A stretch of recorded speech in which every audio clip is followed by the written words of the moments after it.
Hey, VA fam, welcome to Brown Ambition. I don't know if y'all have clocked it, but every Sunday, if you're listening to the show right now, actually, in fact, it's Sunday. It is a very special day. It is a brand new episode that I have started the past, I don't know, like few weeks, couple months now that I've been doing it. I'm calling it Wash Day Woosah. And now, if y'all know, wash day is the day, and that can mean wash your hair, it can mean wash the windowsills. My mom was always obsessed with washing the windowsills and all those little nooks and crannies. It was like a deep clean kind of day. But it's the kind of day, the kind of episode that I want y'all to listen to while you are doing some self care, while you are catching up after a crazy week of work and wifing and partnering and friending and sistering and daughtering and neighboring and all the things. It is so much. I'm hoping that these Sunday episodes will just be a time for you to unplug a little bit. And while you are catching up on some self care or whatever you have to be doing, that you can be listening to Brown Ambition, get a little inspo, get some food for the soul and for the mind. And I'm really, really grateful to be here with my guest for today, friend of the show, two-time Brown and well now three-time Brown Ambition guest. But she came Yeah. on for a BAQA. But we have Giovanna Gigi Gonzalez here, aka the first gen mentor. And she's Hey. here with us. Hey Gigi. Hey, Mandy. How are you? Don't you just love technology? Because I just love that we are in completely different countries and just, yeah, we're making an Continents, episode of girl. continents even. Making a whole episode of Brown Ambition together. Welcome back to the show. Thanks for having me on. What do you do? What's your version of Wash Day Woosah? Do you have a wash day or like a day of the week that's just about Gigi? Since I've moved to Spain, I get that usually Monday through Friday in the mornings, which is nice. Oh, I love that. You mentioned Spain, and I'm getting ahead of myself because I want BA Fam reintroduce us to you, to Gigi, the founder of First Gen Mentor, author, best-selling book author, speaker, financial coach, all the things. Tell us quickly a little bit about you. Yes, my name is Gigi.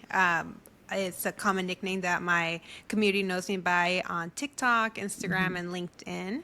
And I'm a former investment professional turned TikToker, financial educator, and author of Cultura and Cash. Cultura en Cash. And Cultura en Cash, it's only a year and a half old. You'll need to go get your copy, please. Where The can they buy a audiobook copy? is still too. Oh, that you did an audiobook too? I narrated it. Yeah, so when we did our interview for the launch, it wasn't available yet because I hadn't narrated it. It's up Oh. now. Oh, nice. So where can you get it? Wherever you get your audiobooks, and the same thing for the physical book, wherever you get your books, either on your local bookstore or the library, Amazon.com, Barnes and Noble, all those places. Amazing. Bookshop.org. We love them. Support local bookstores. All right. Well, I know that you randomly popped into my mind, and that's how you're on the show right now. I was like, Gigi, I love her. Why haven't I had her on the show recently? I have to get her on the show. And thank you for being down so last minute to come on. But in the midst of trying to get you on, I find out you ain't even in this country no more. You're in a whole a different continent, as you say. And I'm like, what did Right. I miss? When did you move to Spain? Because you're my Chicago girl. And you did my favorite thing ever, which is you're like, yes, life update. Here's a podcast episode. You can listen to this. And I'm like, this is great. Because why don't we all do that for each other? Just once a month, drop a podcast episode for your family and friends. Just Yeah. catch us up.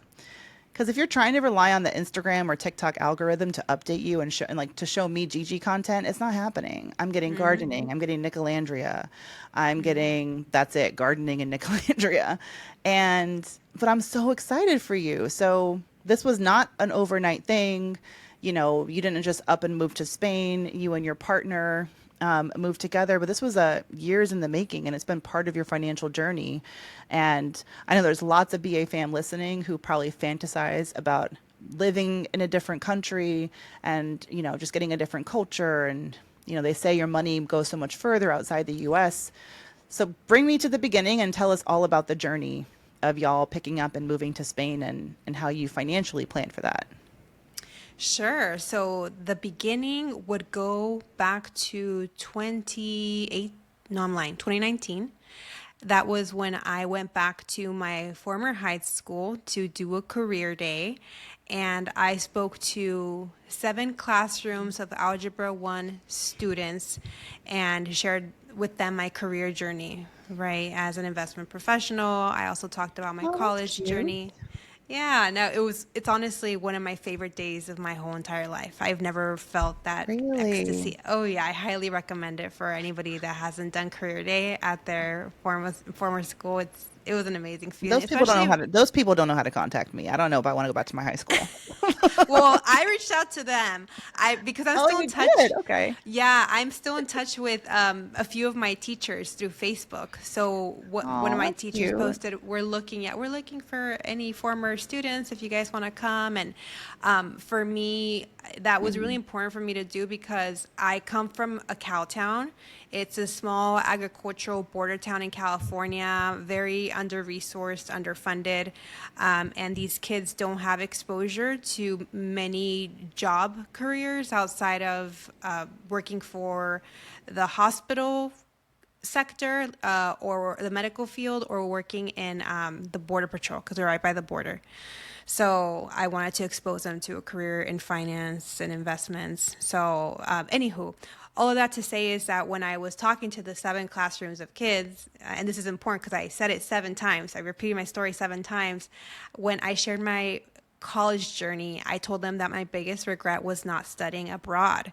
That the reason I didn't study abroad was because I didn't have money to study abroad and pay for that. I was living off student loans and I didn't want to have to take out yet another 5 to 10,000 for a fun semester in Spain or wherever I was going to study abroad. So instead I just stayed at UC Santa Barbara. And I told the kids, everybody that I know that has studied abroad, and even if they've had to take out loans for it, their face lights up anytime they talk about that period of their life. So I'm like, you're not going to regret it just because of the experience, the unique experience it is to be that age with few responsibilities in a new country, partying. Yeah, all the, I know, right? I see your face. Yeah, just no responsibilities, Waistline is just fun. snatched. You're all cute. Yeah, Go get you. yeah. And I'm just like thinking, like, go get you a Latin lover. I mean, I'm sorry, that was my MO. I was like Latin lovers, but go get you a little romance, overseas romance started. Yes, yes, yes, yes. So, again, that was my biggest regret, and I shared that with the kids. And after that career day, I was definitely reflecting on how I felt, and I had a moment of woe is me, of like, wow, like, well, I'm glad I got to share this regret with the kids so they can hopefully avoid it. But what about me? Is that it? Like, I really am not going to get an opportunity to experience life abroad because I'm past college age and I'm a, mid-career Girl, professional. how old are you? You're like 32 years old. Stop it. I am not. I look young, but I am going to be 36 next month. I'm a That's still Leo, so fucking young. thanks. Please tell me it's Thanks. young because I'm only 37. So please, we have to be We're the young. same age. Yeah, yeah, yeah. I mean, I've been around the block though, so Yeah. yeah, we've been around the block at this age. So that's when I started Googling ways to still have an abroad experience while young. I didn't want to have to wait until I retired to be able to do something like that. And I Yes, that came, part. yeah, yeah, because retirement may not come. A lot of people Hmm. don't make it. That's a reality, right? So I googled it and I came across this notion of a sabbatical. I say this notion because in 2019 they weren't common, and now post pandemic, I think most people know what a sabbatical is. It's extended time off from work. So in 2019, after that career day, was when I had this epiphany of that's what I want my big financial goal to be. For other people, right, it's starting a family, buying their first home, starting a business. Everybody has their own goals, right? But for me, I really wanted to have the ability to quit my job and go on a 1 year sabbatical. So I started getting all my ducks in a row and learning about personal finance. That's how I became a money nerd, chasing that dream. And just as I was 2/3 of the way to my savings goal, this thing called the pandemic happened, and all traveling came to a screeching halt. Mm. And there was no end in sight of when the pandemic would end and borders would open. So instead of using that money for a 1 year sabbatical, I used it to start my brand, the First Gen Mentor, which is what I do now as a content creator and a financial educator. But now that I've been doing this for 4 years, I've gotten my online service-based business in a place where I can take it abroad with me. So now instead of being able to go away for a year and have to go back to corporate, I now can stay here in Spain long term because I work for myself and I work remotely. So it's been a long, windy journey, but I'm really Yeah. happy I stuck with the goal. And you're there on a special visa that you wouldn't have been able to do if you had, gone for your sabbatical, because at the time you weren't the Gigi, the first gen mentor, a digital Nope. creator and businesswoman. So talk about this visa, because I don't think it even existed back when you first thought about moving abroad, right? No, no. So back then I would have had to, do like country hopping and because yeah, you're only allowed to stay for a certain amount of time based on your passport and based on the country. Listeners are smart, so I'm sure they won't be surprised to know that yes, you do need visas to stay long term in certain countries. So yes, back then nothing like that existed, and that's one of the good things of the pandemic, that remote work became more widespread, and with that, this digital nomad life as well. So a lot of countries have taken notes that digital nomads are typically high skilled professionals that can pay taxes, which is ultimately why they offer the visa, because they want to be able to attract those type of people and have them pour into the local community as well as pay taxes into the new country. What an interesting concept. A country that actually welcomes immigrants. Yeah. Couldn't be America. Could Yeah. not be. A country I that will acknowledges say, tax I revenue. I will say though, this also, yeah, they don't do it out of the kindness of their heart. Again, it's all because they're underfunded here with their social security system, and their pension system. And also, it's definitely elitist. I will acknowledge that, in the sense that they require a college education to be able to qualify for this visa. They require that you have 3 years work experience in this particular field. So if you're a new business owner that just started this a year ago, you still wouldn't be eligible. So, like I said, there's some elitism there too. But now that you're there and you've had all these qualifications, you had to work with an attorney, right? How long was the whole process and how much did it cost, if anything? Sure. I did not have to work with an attorney. Surprisingly, a lot of people DIY it. Okay. I got a really good analogy from a Facebook community that I was a part of. They said, "Can you change your own car oil?" Sure. Do you want to? No. Right? So that was a big eye opener for me of like, I am not going to DIY this. And another big motivator was, are you a 90 Day Fiance fan? I love that show. Yes. Okay. Do you Yeah. remember Gino and Jasmine? Wait. No. I don't. I'm bad with their names. What was their Okay, countries so and Jasmine's from their mess? Panama. They're popular. Gino's the one with the Okay. hat, and then Jasmine's from Panama. Latino, big ol' lips, big ol' booty, big ol' ass. Oh, damn. I must be behind. I haven't watched that season. Okay. Yeah, they're huge because they've been on a couple seasons. So they're anybody Okay. that's a regular, they're probably like screaming right now. They're like, "Well, how do you not know Gino and Jasmine if you're not I'm so Beyonce?" sorry. I know the Family Chantel. That was the last season Oh I watched. yes. Oh, they're great too. They're great too. Yes, Yeah. yes. So Gino and Jasmine. The reason I bring them up is because Gino brought Jasmine from Panama, and he was cheap and didn't hire a lawyer. So when he applied, he forgot to include her children on the visa, and that was the Oh, whole shit. storyline of like, "You idiot! Now we have to restart the process." Yeah. So I saw that True. horror story, and I said, "We're not doing any of that. We are going to pony up the money to have an expert help us with this." So we did hire an attorney. The investment was for two people because it was for me and my spouse.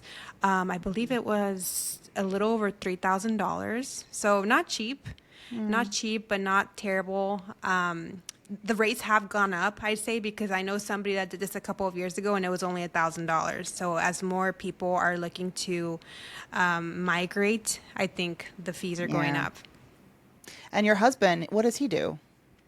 He works for an construction consulting company, and he does operation 100% remotely. He's been with them three Nice. Okay. years. Yeah, yeah. So he's fully remote too. And luckily, because he does work for a global company, they do have a Spanish entity, and they allowed him to transfer to Spain to keep his role and all that. So that was nice. Nice. Okay. And is he, neither one of y'all, I mean, you're Mexican, from Mexican descent, Mexican American. Your husband, is he Spanish at all? He is his parents.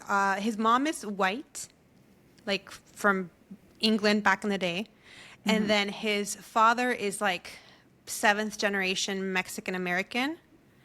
Okay. So yeah, so he never learned Spanish because the mom was the matriarch in the family. So whatever the mom said went, and she didn't know Spanish, so there was only English spoken in the household. So that's been an adjustment for him for sure, having to learn Spanish to be in Valencia.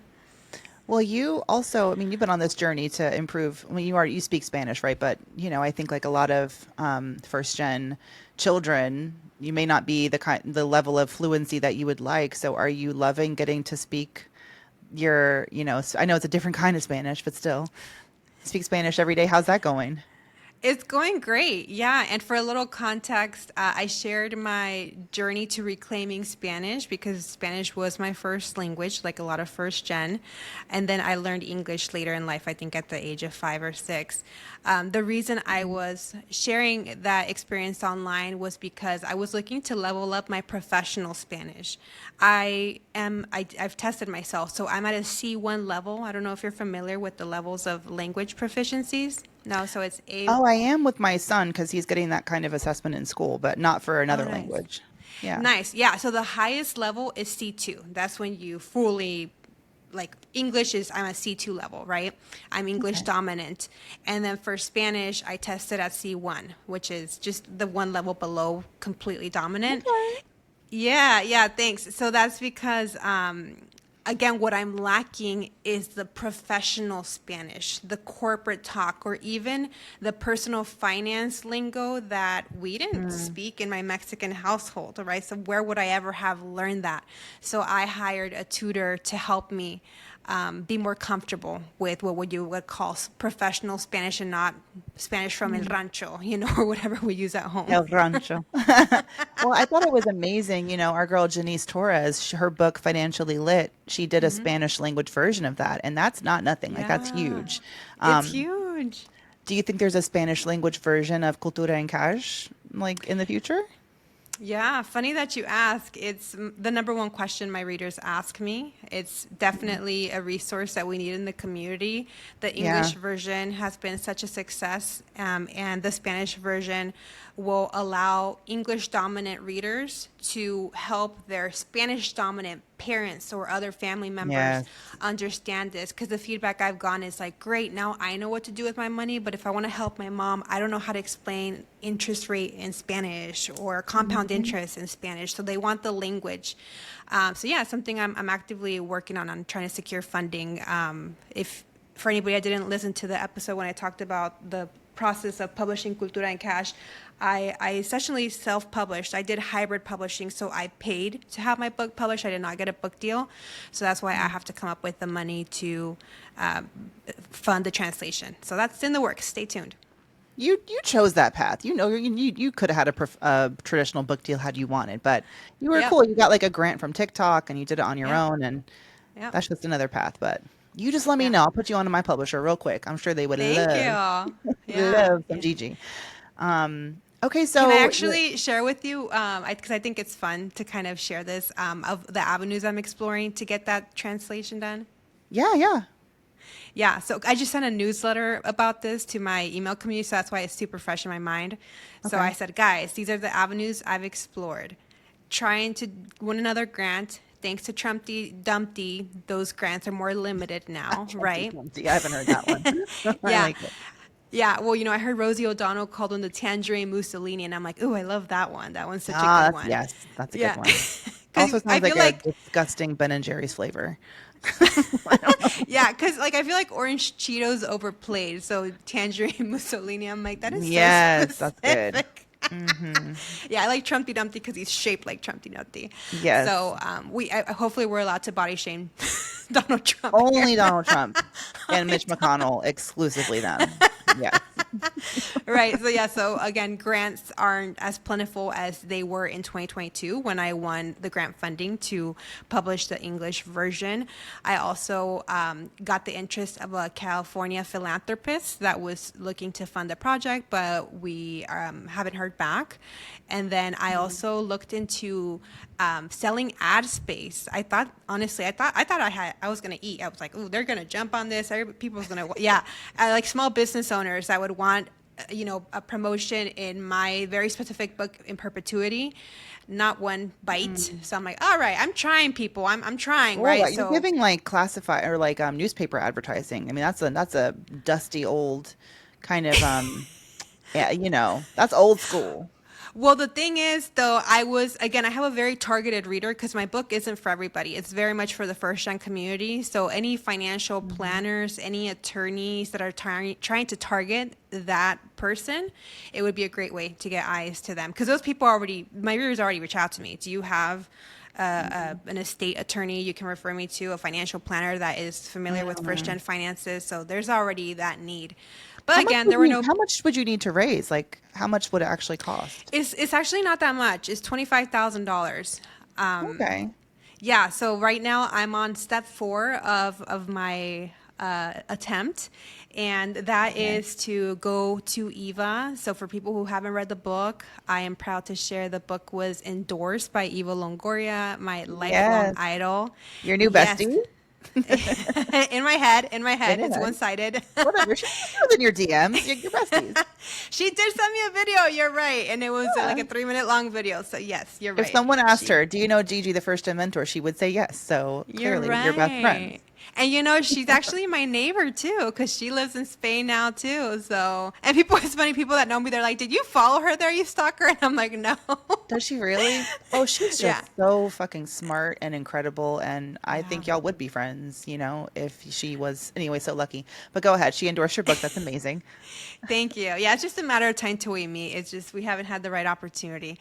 But so that's right now my 4th attempt. I'm going to pitch myself to the team and come up with the facts, right, of the wins that the English version has had.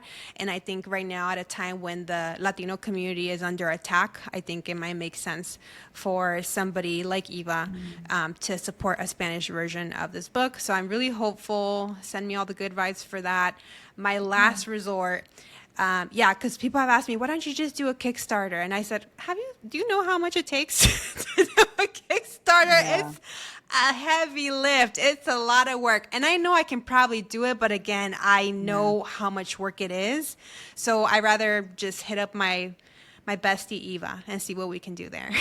I mean, also, you're in Spain. Don't they have Spanish publishers out there who would love to do a personal Yeah. finance book? That's something that I recently started looking to as well. And I actually reached out to my publisher to see if they can connect me in some way. So yes, Yeah. I hadn't thought about that till I came here. And even the translation costs would be a lot cheaper here than, let's say, in the US. Because in the US, I was quoted, I believe, 12 or 15,000. And here I can probably do it for half of that.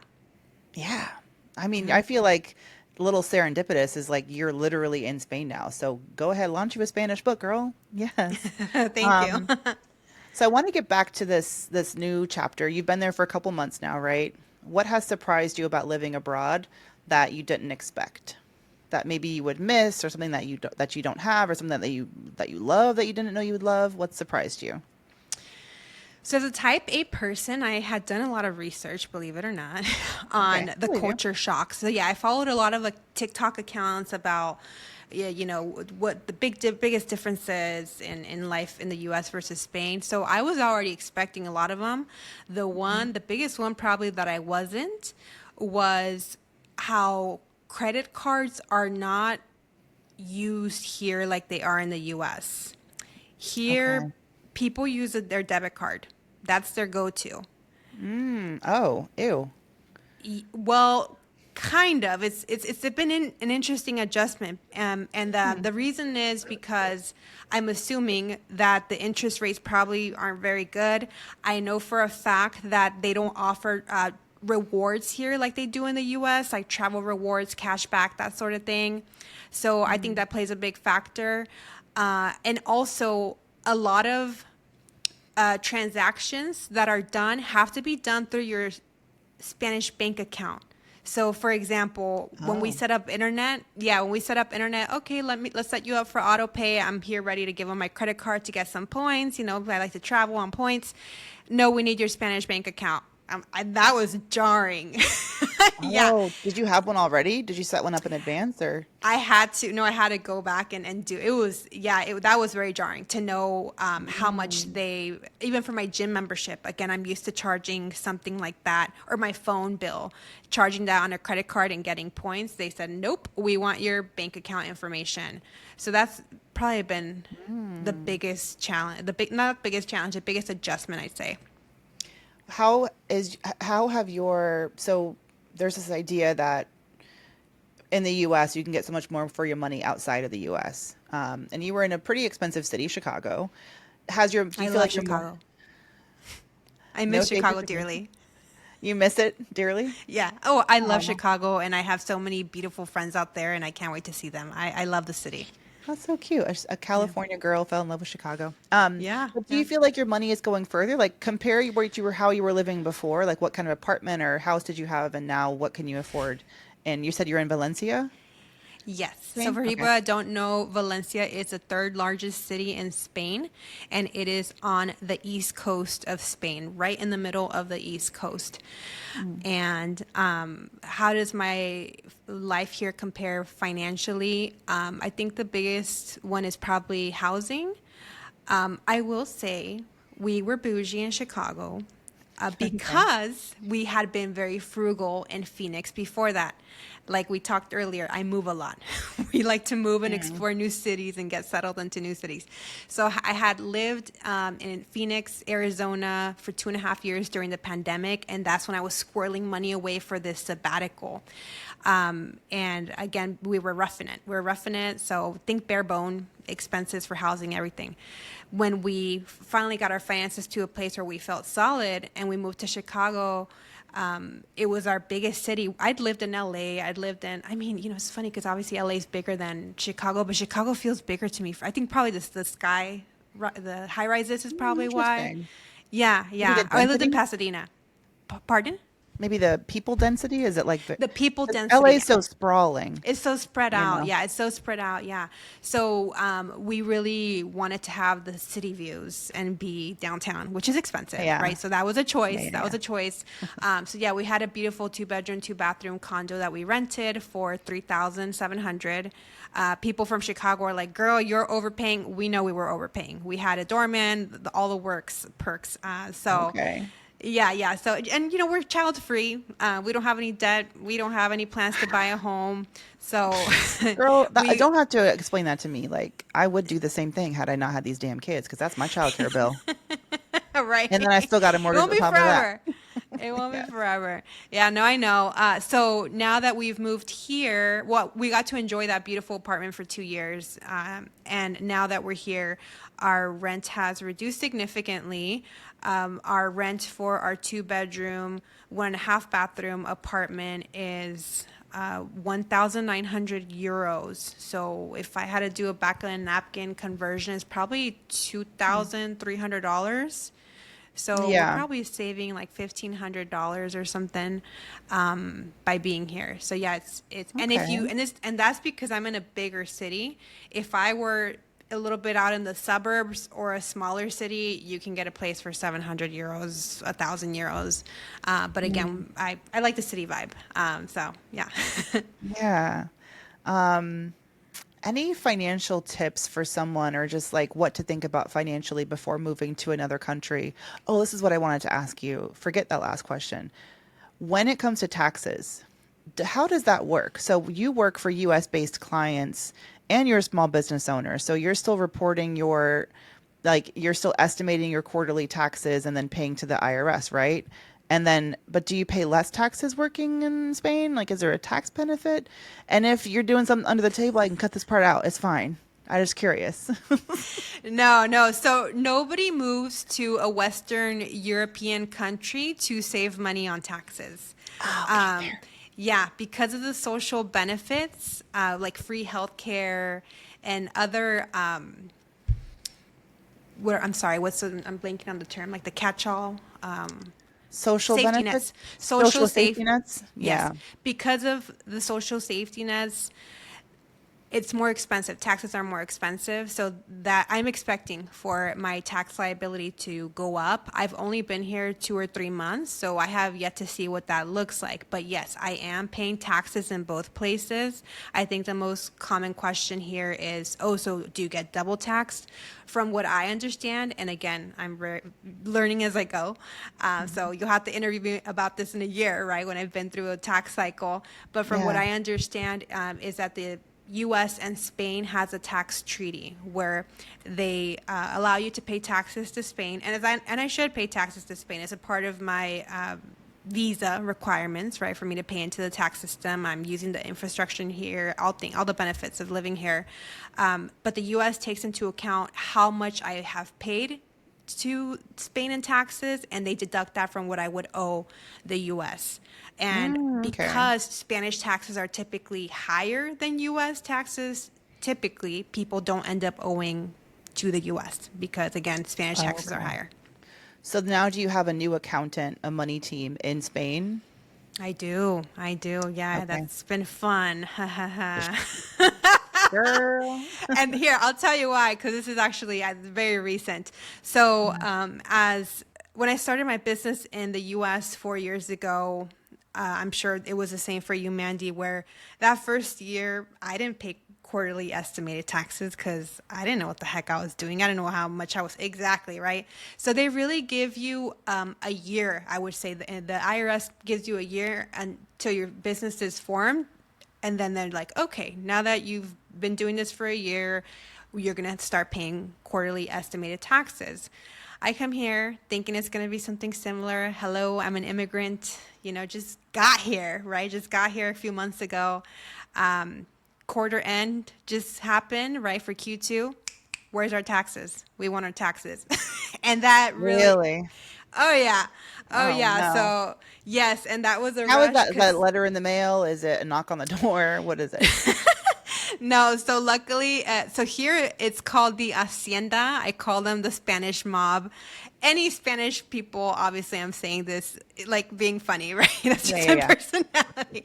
But I say they're the Spanish mob because, again, the IRS, I always thought, like, you don't fuck with the IRS, right? Like, they got Al Capone. You do not mess with the IRS. I'm learning here, Yeah. you do not mess with Hacienda.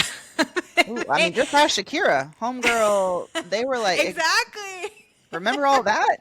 Yeah. Oh, yeah. That happened to Shakira, right? So here, luckily, I have partnered with an incredible accountant that has been on my butt about, hey, I know you just got here, but we got to close up your books and you have to pay your estimated taxes. So we had Mm, a 2 day wraparound to do that. Um, yeah, it was intense. Jesus. So no grace, basically, no grace for No new grace. immigrants. And is it Yeah. quarterly there too? Like, do you have to? Yes. Okay, Yes. quarterly. Again, All right. if we go back to the reason for why they're offering the visa and they're being underfunded, they want to collect that tax revenue. So yeah, they're not going to wait till year end or Fair. yeah.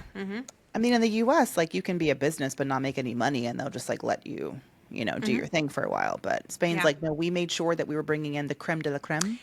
Oh So yeah, where's the I had to coin? make a certain income threshold. Yeah, if I wasn't Yeah. profitable, they wouldn't have approved me. Yeah, so they knew they were getting some tax revenue from Gigi, the first gen mentor.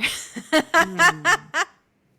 How do food and housing and like we might talked about housing, but like food, you don't have a car, I'm assuming, but like how do the other expenses compare to I Chicago? don't have a car yet, a la Meghan Markle. I will. We will have a car eventually, Wait, what Meghan but Markle? What about her? Meghan Markle did that interview with that lady. I forget her name.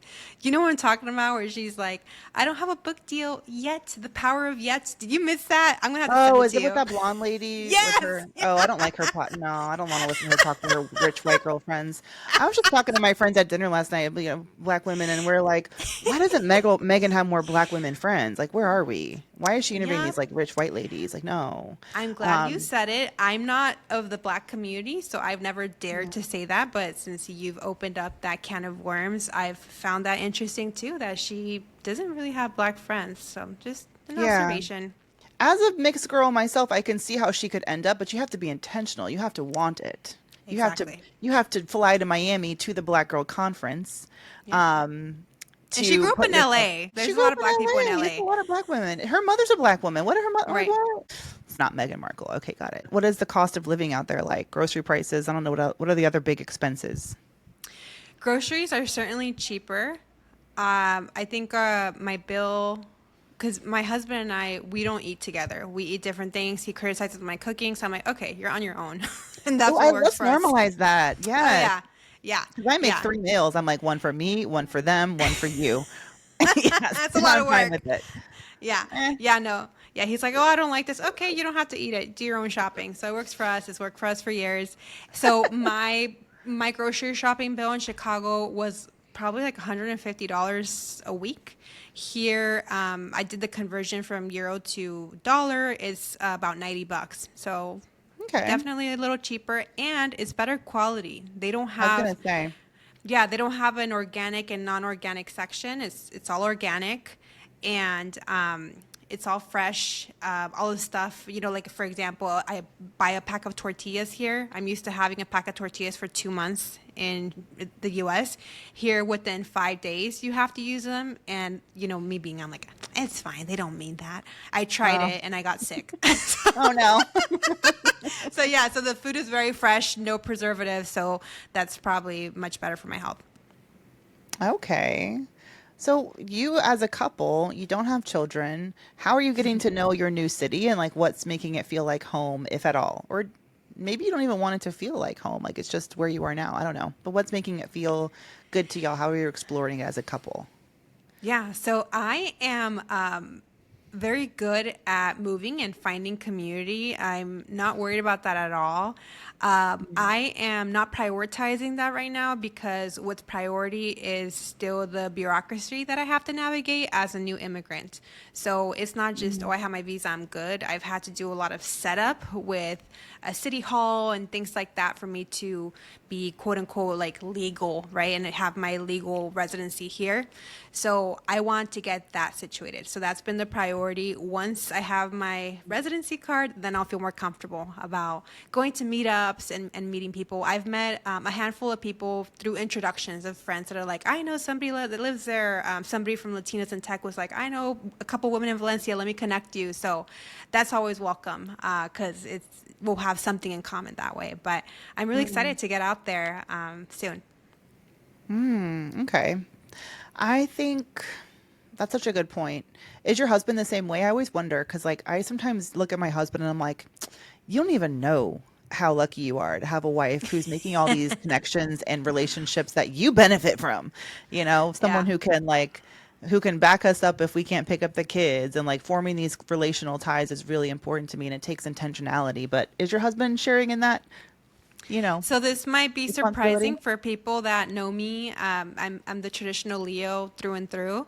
Um, Leo season. Is that why I thought yes, of you? I was like, maybe. I was like purring. I wanted my Leo sister. Yes, yes. So he is high functioning autistic and very Okay. introverted.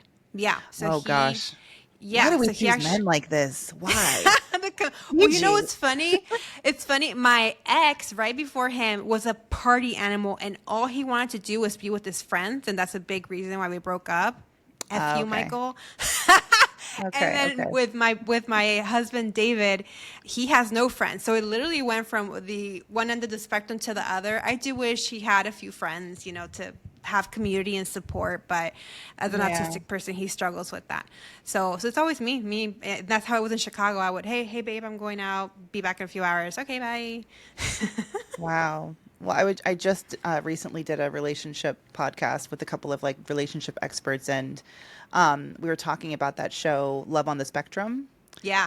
And we were just talking about being in relationships with like different neurodivergencies and stuff. And how early in your relationship did y'all talk about his neurodivergence? You said he was on the spectrum, but like how early were y'all discussing that? And then like when did you like how was your journey to like, okay, I accept this person as he is, I love him, and I'm going to make sure that I over index in my relationships outside of this because I won't get that necessarily from him.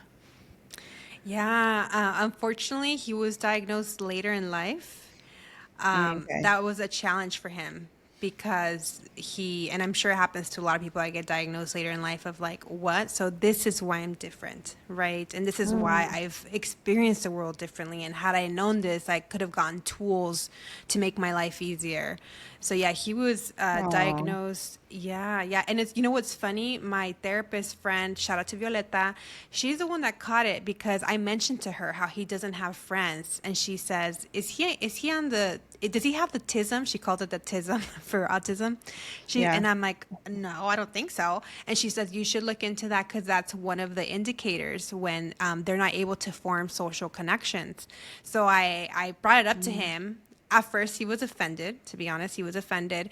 He looked into it and then he's like, wait, this kind of makes sense. So he went through the process. Oh. Yeah, yeah. And this is probably about 2 years ago. At this point, we were already married. And he got the formal diagnosis that he's low support, is what the word is. Low support autistic. Oh, wow. Okay. So that means he's able to hold a job. He's able to mask and communicate, but he'd rather be by himself. Low support in that he doesn't need a lot of, he can get by. Is that Yeah, like the as other way of saying high opposed, functioning? yeah, because there's definitely lingo. So I've learned right now that I'm with him, a Mm. neurodivergent person, and as he's learning that, yeah, because otherwise it's high functioning or high support. I forget what the word is, but yeah, basically low support as he doesn't need too many tools. Where somebody who's nonverbal autistic, right? They need more support to be able Mm. to get through the world. Okay, gotcha. Well, it's wonderful that he's so open to like traveling and like you have this adventurous kind of relationship where you get to reinvent yourselves every couple of years. There's Yeah. something really romantic about that. Thanks. Yeah, we love Yeah. it. It works out. We met on eHarmony too, so shout out to eHarmony. What? Wait, so now Yeah. you do sound old. We're not old enough for eHarmony, are we? I mean, I guess they're still around. I was Oh man. 27, I think, 27 or 28. Well, you've had such a hell of a year, my friend. Like you went through, I mean, just so much has happened because I mean, the last time I was really in tune with your updates on social media, you were dealing with your health situation. You had to have an urgent hysterectomy. Was that last year? No, that was in 2023. Oh, okay. It wasn't that long ago then. Yeah. How have you been healing from that? How are you doing? So much better. And honestly, that was my biggest, knock on wood, that's been my biggest health tragedy that I've had. So it Mm. really helped me appreciate my body. Ever since then, I've never talked bad about my body because now I value mobility so much after having that C-section and not being able to get up myself. Mm. It's also transformed the way that I approach exercise and nutrition. It's not about a certain aesthetic or a certain body. It's for longevity and again mobility. So I'm thankful for that experience in that sense that it's again I go to work out to be strong and to stay active, Mm. not be before I'm trying to get the abs like the girls on Love Island or whatever. It's not about that Yeah. anymore. Wait, are you Nicolandria Hive or what are you giving me? No, I just started. I just started because Like, don't people give told me me a I had little, to. don't give me a little crack in that window because I will hoist it I'm up and we are going to breadcrumbing go you. down that. I live for it. I live for Nicolandria. I mean, I don't know, girl. It's not. Well, I'm like, yeah, it's a little late for us for old married ladies now. But I'm like, is there like an old married ladies version of that? I think that's called Temptation Island, where they bring you on and they like try to get you Yeah, to you cheat on like, your spouse. yeah, you swap, yeah. No thanks. Also, I do not want to see myself kiss on Or the TV. ultimatum on No. Netflix too, I think. Have you seen that one? That one's similar. I have not seen it, but I've heard of it. It sounds Yeah. real toxic and messy. So maybe I should Yeah. watch it. I don't know. Um, I want to wrap up by talking a little bit about. I mean, I mentioned you had this big year. You've had the health situation. You had your book. I mean, a couple of years, I guess, and then the book coming out. You've moved to Spain. How has all of this impacted your business? How is business doing, and how has your like how far out in your business have you planned for what this means, and are you feeling secure at least for now? I know as business owners, like nothing ain't ever steady 100%, but how has that been for you? How's it Great going? question. Great question. And I actually was just going to post a reel about this because um, part of me working my ass off with my book launch was to really solidify myself as the go-to first-gen financial educator. And I fully did the work to do that. Since the book has been out, I've been invited to stages that I never thought I would be on, right? So that's been incredible.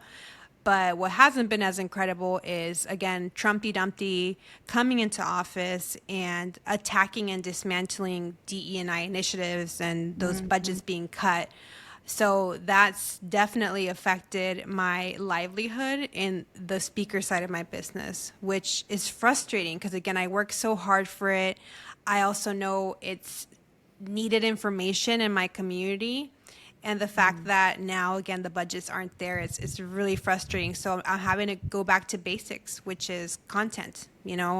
Content is democratized. It's anybody can access it on social media. So I'm excited, but also honestly a little intimidated because things have changed a lot since I started in 2021. Back in 2021, it was like the dances and the finger pointing with the text. That is Yeah. not the same social media. So I'm That's I'm right, excited bitch. to. Step it up. Step it up Yeah, for those it'll. of us. We ain't got that Yeah. 2020 bump. Even the editing Yeah. style has changed. Now there's a lot more like little sounds, the clicking sound, the bells, kind of like YouTube style. Yeah. So, Got to get on that yeah, cap so cut. yeah. Right. So business Mm. wise, it's fine because again, our expenses are low. We are frugal with our finances. We don't have any debt. But yeah, I do wonder long term if this administration and coming in administrations are the same way. I don't know how sustainable this kind of work will be. But you know what? I'm okay with that. Mm. I'm okay with that because again, as a big reason for me being in Spain is to pursue Spanish citizenship. So I'd love to share this with Wow. your audience. This is something that I had recently learned is that if you are a passport holder of a former Spanish colony, so basically all of Latin America, the Philippines, some other countries too. Spain lets you apply for citizenship after 2 years of legal residency here, as opposed to 10 years. So, for example, my husband, who just has a US passport, he would have to wait 10 years of living here legally, quote unquote, right, with the Mhm. approved visa for him to be able to qualify for Spanish citizenship. Where me, I get a fast track for 2 years for having a Mexican passport. And Hmm. once I secure that passport, guess what? I no longer have to meet a certain income threshold. And I am basically barista fire. Have you shared barista fire with your No. community? What is that? Barista fire is when you have put away enough money in retirement, you invested aggressively when you were young to Hmm. the point where you don't have to contribute anymore and you will be fine by the time that you retire at the traditional age of 65. I've done the projections. If I wait till 65, I'll have over $3 million. Honestly, I'm not going to wait till 65. I'll probably do it sooner. Yeah. So I stopped my contributions. That was a big thing too when coming here to Spain. And Oh, why? Or yeah, why? I feel like that's a whole nother episode. Again, because I Yeah. reached the milestone of being Coast Fire, where I don't have to do anymore, and I will still be You reached your financially. number that you Yeah, calculated was okay, yeah, gotcha. yeah. I reached that number, which I'm happy to share. I'm 36, and that's 200K. So I've done the projections, and for my needs, for my expenses, for my lifestyle, that's what works for me. 200K per year? No, I have Or what do you mean? 200K in my portfolio. Oh, okay. And so you've Right. stopped and now you're just gonna let that Let marinate. it compound. Yeah, let it Oh, grow. okay. Well, Yes, shit, can I exactly. retire early then? Girl, look into it. Yeah, I mean it's more feasible than you think. I think a lot of people just, Yeah. spend, consume newest iPhone, this and that, but if you really sit down and do the numbers, it could be feasible depending on your expenses and your income. So for me, what Barista Fire is again once you have enough that you no longer have to be putting away money for retirement, you're able to have a lifestyle where you can take a lower paying job.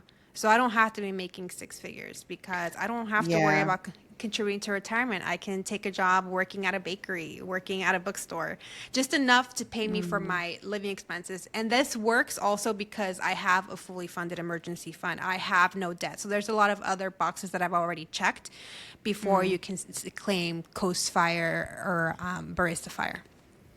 You're kind of just like, I mean, that's what a lot of retirees do. Like they retire, but they don't Yeah. want to stop working, so they work at the Yeah. library or they Exactly. volunteer or you know. Yeah. That's what I want more of. I want more of people who are retiring, moving Work optional. abroad. Yeah, people who are like moving abroad, retiring, but actually just like living their lives and then not turning that into a business that they then have to run, talking about how they retired early. And then it's like, are you really retired? Because you be on that Right. content machine. Um, I mean, like, no shade to anyone who's living that life, but can someone just be out there just like minding their I can business and think off of a the internet? few. Girl, I just want I just want people to just my ideal is like if I don't have to be on these internet streets just like Yeah. putting my business out there and cutting clips and stuff like I want that kind of retirement. But you know And what? that's You've what been my doing four this a long time. So I think that's why you feel that way. You know, you're an OG. You've been, yes, an OG, but then also like as but it's different. I don't think I'll ever not want to be sharing and like being involved with BA fan, but it's about like the choice to do it rather than like, I gotta get on here and right. post these goddamn clips and stuff. And not that I've ever been that great about any kind of like content commitment and like strat other than putting out the show every week, year after year after year, 745 episodes. Thank you very Just much. that. Just Just that. that. Just that. Me, consistency, what? Um, but to have the freedom to just come on as you want to and do the things that you really want to do, it's choice. It's to me that's the wealthiness that I'm going for is like the Yeah. choice to do what moves me. I loved earlier when you were like thinking about maybe I'll do be an Uber Eats driver. That could be kind of fun. Well, No, here why the they hell do not? it. They do it in scooters, in like little. Is that what they're called? Scooters, like electric scooters, Like the actual little scooters ones. or like the little motorcycles that people call scooters? Not the motorcycles, the little ones. Oh, like the ones you stand up on. Yes, the one you stand up on. That's Yeah, how electric everybody scooters. here gets around and delivers what they call our Uber Eats. It's called Glovo. So they just get some fresh Oh, air, okay. riding their little tiny scooter. So to me, I'm like, that's fun, getting to know different neighborhoods. Why not?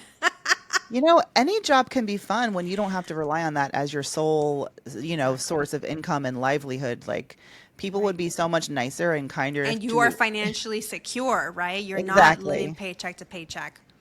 And you knew that you could get up and leave if they weren't treating you right, because like you're not Hmm. there for, you're not anybody's slave or not anyone's that. Um, well, I'm really excited for this chapter. Is there anything else we haven't touched on that you want to share about living abroad in Spain? Anything BA fam needs to know? Thanks for not gatekeeping Spain, by the way. Portugal has had its time. Let's see what else is Yeah. going on in Europe. Um, what else you want Yeah, to say? yeah. Yeah, I think the last thing I want to touch on is probably the notion of like expat versus immigrant. I consider Okay. myself an immigrant because I worked with an immigration attorney, not an expat attorney. So that's something that right now isn't an issue in Spain. I know in Portugal, right, they're going through their housing crisis with, there's a lot of factors. I haven't Mhm. felt that sentiment in Spain yet. I don't know if I will at some point. I honestly don't care because Mm. I am half Spanish. As a mestizo Mexican, I've done my genetics. Yeah, Yes. I am. My family's from southern Spain, and they're also indigenous from Mexico. So, Spain colonized half of my family. So I am okay with being here. And I Taking up again, some space. yeah, I'm taking up space. At first, I was trying to really learn the lingo to sound more like a local. I said, girl, stop. They know just from looking at you. You're not Spanish. So, for example, here, the way that they say, oh, that's cool, right? So, in Mexican Spanish, it's like, ah, qué padre. Here, they say, qué guay. And I'm like, it doesn't sound natural because that's not how Uh, I grew up saying it. Or, somebody, my friend, maybe from South America, they say, qué chévere, right? Qué chévere. And here earlier I qué went to chévere. Nespresso.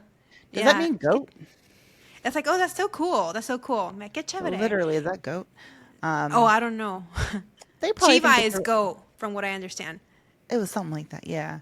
Um, well, it wasn't at Barcelona where they were like water gun. They were shooting people with water guns, but that was more of like the Yes. tourists and the Airbnbers, right? Yes, I love to add context. Yes. So Yeah. that is and specifically it's anti-British tourists because it's so Mm. funny. We as Americans have this view of the British of like tea and etiquette and so proper, Yeah. apparently what I've heard on these streets is like the worst of the worst British people go party in Spain and they trash Spain. And that's why there's been a lot of that, like, we don't want these drunk British people here.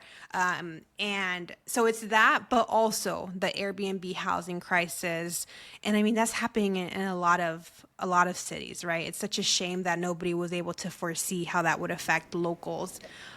So yeah, they've gone stricter with short-term housing because of that.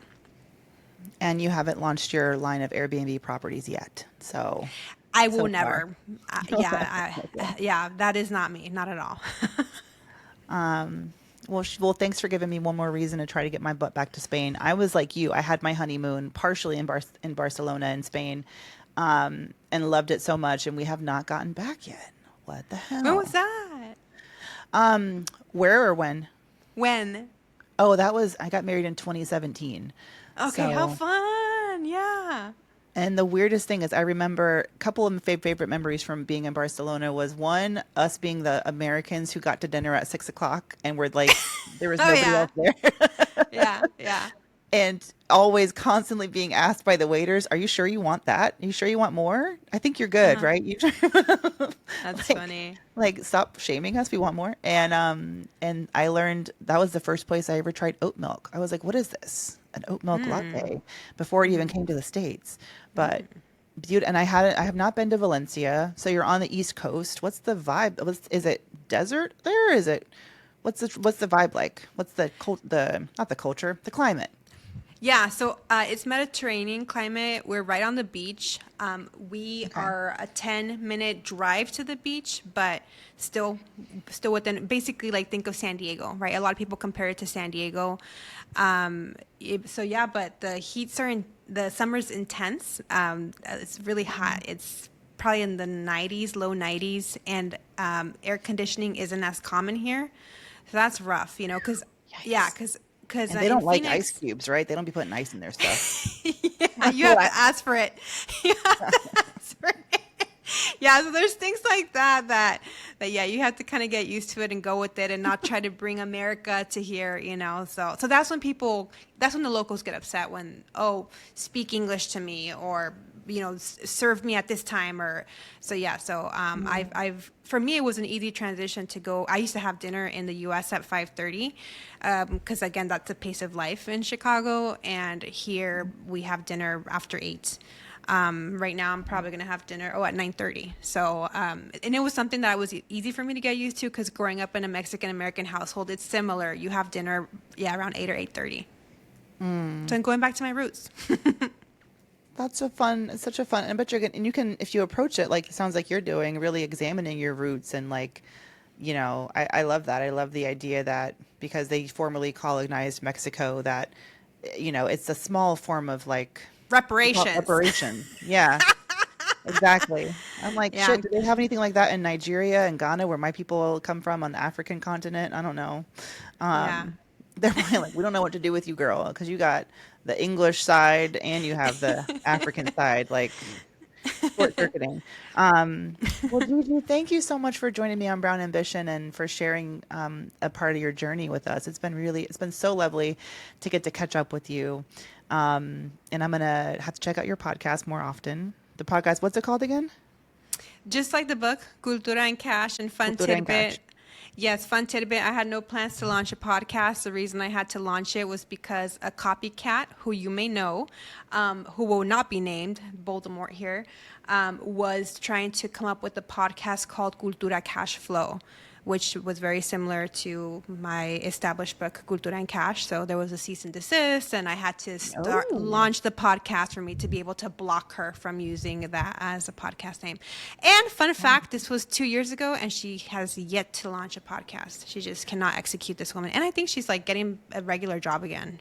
Karma, you know. Oh, I need to get the Yeah. tea offline. Yeah, But isn't offline. that's such a good testament. Sometimes people are so afraid to talk about their business out loud because they're afraid someone's going to steal their idea. But then you forget a lot of people, like you can tell someone you want to invent something or create a business, but the execution, like if they're not known to be executing anything, it takes a lot of work actually, and resources and commitment. And like sometimes there is a bit of there is to be cautious about who you open up to, sure, but like to a certain extent, I'm not that afraid anymore because I'm like, what you gonna do, a Mandy Moneymakers too? Let's see, I'm already doing it. Good luck. Yeah. Yeah, no, and if somebody's curious, I actually did spill the tea on this. I never named her, and I will never name her because I'm not going to give her a platform or any clout. But it's on my podcast, Cultura and Cash. The episode is called "The Real Reason I Started a Podcast," and it's from April 1st, 2024. It's one of my most listened to episodes because people love the tea. Yeah, we love a little mess. Well, BA fam, you know what to do. Go subscribe to Cultura and Cash. How often are you putting out episodes? Girl, it's hard. It's honestly, I think podcasting is one of the hardest things because you have to be consistent. There's, TikTok, you can post whenever you want, whenever you feel like it, but it's very different. So I applaud you for being able to do this as long as you have. My life is still a little upside down from the big move, but I'm hoping to get to a weekly consistency.